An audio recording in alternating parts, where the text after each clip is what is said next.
जय श्री राम।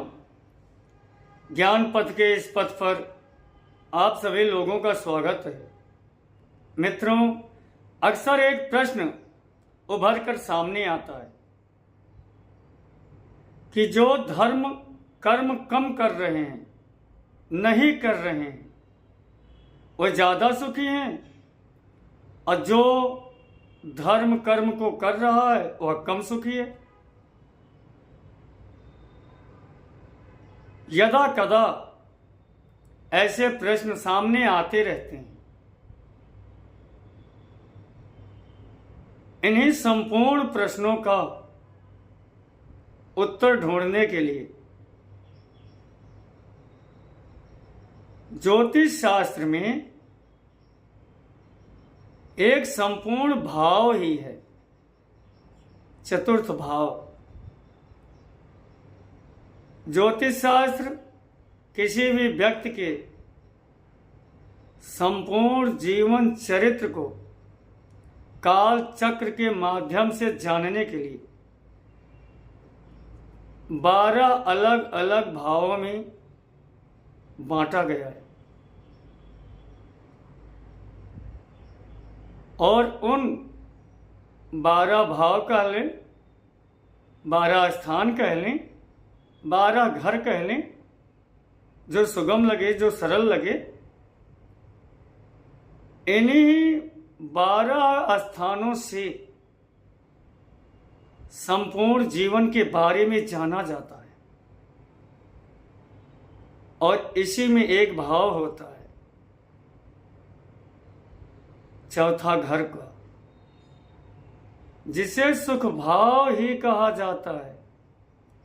यह भाव सुख की ही व्याख्या करता है, सुख के बारे में पूरी तरह से विश्लेषित करता है, बताता है।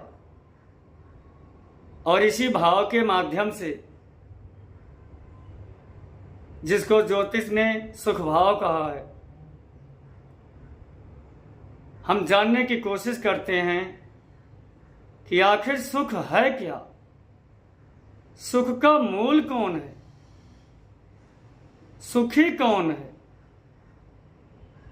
और सुख के साधन क्या हैं। इन्हीं तमाम प्रश्नों का उत्तर जानने के लिए आज से हम कोशिश करते हैं और एक प्रयास को प्रारंभ करते हैं। मित्रों, सुख एक अनुभूति है जिसे हम महसूस करते हैं, लेकिन यह सुख किस माध्यम से आता है, किन किन साधनों के होने से व्यक्ति अपने आप को सुखी मान लेता है या सुखी होता है। रही बात परेशानियों की, समस्याओं की, संघर्षों की, या तो जीवन के अभिन्न अंग हैं, सदैव जीवन में आते रहेंगे, जाते रहेंगे, यह समय के काल चक्र पर निर्भर है। जैसे जैसे समय बदलता है, परिस्थितियां बदलती हैं, संघर्ष, समस्या बनती और बिगड़ती रहती है। या तो दूसरी बात, मूल बात क्या है, हमें सुख के बारे में चर्चा करनी है। मित्रों, सुख का मूल जो ज्योतिष शास्त्र ने बताया है, जहां से सुख उत्पन्न होता है, उसमें पहला स्थान माता को दिया गया है।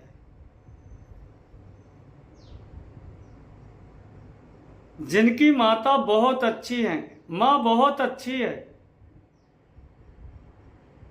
वह अपने बेटे के लिए, बेटी के लिए सुख का सृजन कर देती है। प्रश्न यहां फिर उठता है कि अच्छी माता कौन है।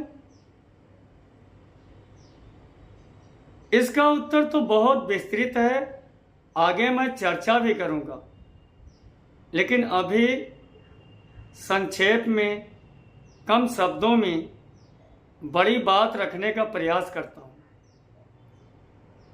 अच्छी माता उन्हें कहा जा सकता है जिस नारी में मूलतः 4 गुण हों। पहला गुण होता है, शास्त्रों ने कहा, गृहे दक्षा। सम और विषम परिस्थितियों में जो घर को संभाल कर रखे, मतलब स्थितियां अनुकूल हैं तो घर को सदा सर्वदा सजाते रहें, सजो कर रखें। इसके विपरीत अगर स्थितियां प्रतिकूल हो जाएं, उस स्थिति में घर को संवार कर रखें, घर टूटने ना पाए, घर बिगड़ने ना पाए, घर में अशांति ना उत्पन्न हो, और मृदुभाषी रहें, चतुर रहें। चौथे, घर की यानी कि सुख भाव की कारक ही चंद्रमा है।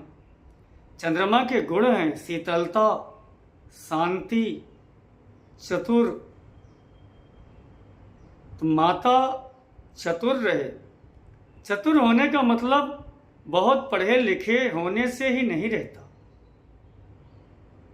चतुरता कम पढ़ी लिखी माताओं में भी रहती है। तो मृदुभाषी रहें, अपनी बातों को बहुत शांति और मधुरता से कहें,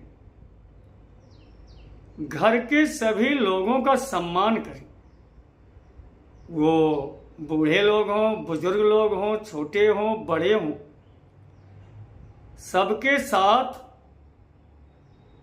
समानता से पेश आने वाली और अगला जो शास्त्रों ने बताया है पति प्राणा, इसका अर्थ यह होता है पति पारायण होना। इसको मैं और सुगम भाव से बता दूं, जो नारियां अपने पति के सदैव समीप रहती हूं। समीप का मतलब यह नहीं कि हमेशा पति के साथ लगी रहें, जहां पति जाए वहीं जाती रहें, इससे मतलब नहीं होता। इसका मतलब है कि पति का हमेशा ध्यान रखती हूं, उनके विचारों को आत्मसात कर लेती हूं। क्या खाए हैं, नहीं खाए हैं, कपड़े कैसे पहने हैं, जो इस तरह से अनेक प्रकार से अपने पति का ख्याल रखती हूं, उन्हें पति प्राणा कहा जाता है। ये 4 गुण मूलतः। इसके बाद भी इसी सुखभाव से, इसी ज्योतिष शास्त्र के सिद्धांत पर आगे मैं इस पर विस्तृत चर्चा करूंगा कि अच्छी माएँ कौन सी हैं, उनके गुण कैसे होते हैं, स्वभाव कैसे होते हैं, इस पर मैं बाद में चर्चा करूंगा। और माँ ही मूल है सुख की। माँ के बाद जब हम साधन की बात करते हैं, साधन पर आते हैं, तो इस सुख भाव से इसके साधनों में कृषि। अब आप कृषि को विस्तार भी दे सकते हैं। कृषि में खेती करने वाली जमीन भी आती है, खेत खलिहान, प्लाट, फ्लैट, घर, जल का भी विचार किया जाता है, जल के साधनों का भी विचार किया जाता है, बागवानी, और पशु। पशु भी दो तरह के होते हैं। कुछ खेती के कार्य में आते हैं, लेकिन देश काल परिस्थिति बस आज खेती के कार्य के लिए, कृषि के कार्य के लिए कोई बैल नहीं पाल रहे हैं।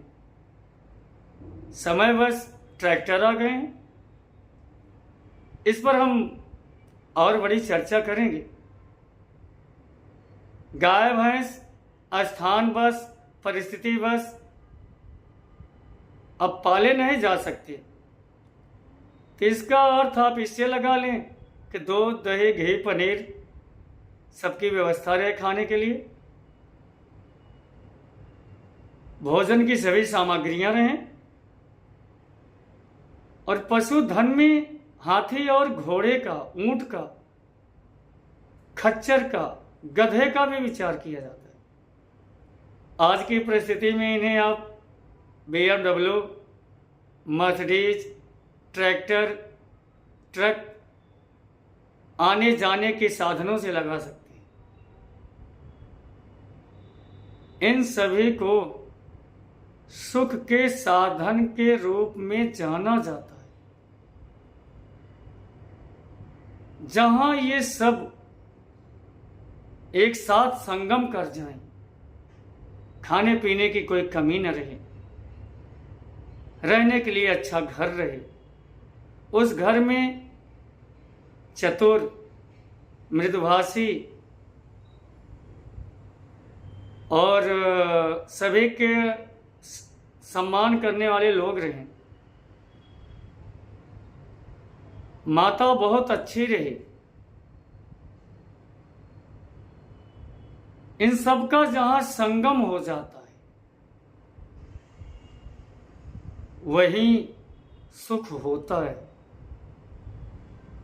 यह ज्योतिष शास्त्र का सिद्धांत है। इस पर विस्तृत चर्चा के लिए हम अपने अगले भाग में इन चारों प्रश्नों का उत्तर सुगमता और सहजता से जानते हैं कि सुख क्या है, सुख का मूल कौन है, आखिर सुखी कौन है, सुख का साधन क्या है। इन सभी प्रश्नों का उत्तर विस्तृत रूप से सहजता, सुगमता से जानने के लिए एक बड़े तर्क और विचारों के साथ एक श्रृंखला को मैं प्रारंभ कर रहा हूं, और इस सफलता के लिए कि इन चारों प्रश्नों का उत्तर आपके पास सरल विधि से पहुंचा सकूं, इसमें आप सभी लोगों के सहयोग का मतलब हमसे जुड़ें, अपने विचार दें, अपने सुझाव दें। इस ज्ञान पथ चैनल के सदस्य बने। अब 2 शब्द अंग्रेजी में, 1 शब्द हिंदी में, 2 हिंदी में, 1 अंग्रेजी में कोई ऐसा बोल भी देते हैं। हमें सब्सक्राइब करें, कमेंट करें, वीडियो पसंद आए तो लाइक करें। मूलतः हमसे जुड़ें इस चर्चा के लिए, इन प्रश्नों के उत्तर के लिए। इन्हीं कामनाओं के साथ सभी मित्रों को पुनः जय श्री राम।